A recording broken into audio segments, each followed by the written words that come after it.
সত্যিটা জেনে প্রেস কনফারেন্সেই অখিলেশকে উচিত শিক্ষা দিল বিহান। হ্যাঁ বন্ধুরা, এমনটাই দেখতে পাবো আমরা কম্পাস সিরিয়ালের আগামী পর্বে। গভীর রাতে কম্পাস ও ঋতুজা একসঙ্গে এমন এক সিদ্ধান্ত নেয় যা বুঝতে পেরেই সন্দেহে পড়ে যায় অখিলেশ। সে আগে থেকেই নিজের লোকজনকে কম্পাসের বাড়ির বাইরে নজরদারির নির্দেশ দেয়। ঋতুজা কখন বেরোচ্ছে, কোথায় যাচ্ছে, সব খবর চাই তার।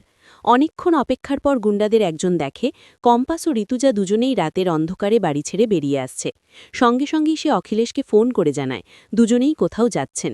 অখিলেশ এক মুহূর্ত দেরি না করে নির্দেশ দেয়, ওদের ফলো করো, একটুও চোখের আড়াল করো না।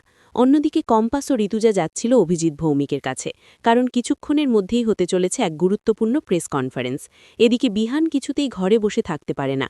তার মনে একের পর এক প্রশ্ন, কম্পাস কি করতে চাইছে, একই গোপনীয়তা কেন? ঋতুজাকে ফোন করলেও স্পষ্ট কিছু জানতে পারে না সে, শুধু এটুকুই শোনে, আজই সব জানতে পারবি, আমরা প্রেস কনফারেন্সে যাচ্ছি। এই কথা শুনেই বিহান বুঝে যায় বড় কিছু হতে চলেছে।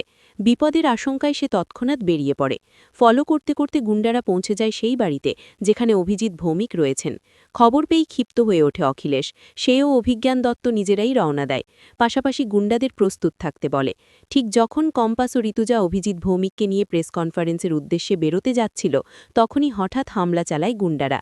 অভিজিৎ ভৌমিককে ছিনিয়ে নেওয়ার চেষ্টা শুরু হয়। পরিস্থিতি ভয়ঙ্কর হয়ে ওঠে।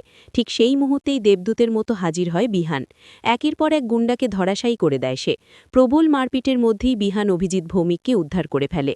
বিহান কম্পাসকে বলে, তুমি দেরি করো না, তোমার বাবাকে নিয়ে প্রেস কনফারেন্সে যাও, সত্যটা সবাইকে জানানোই এখন সবচেয়ে জরুরি। কম্পাস যেতে চায় না।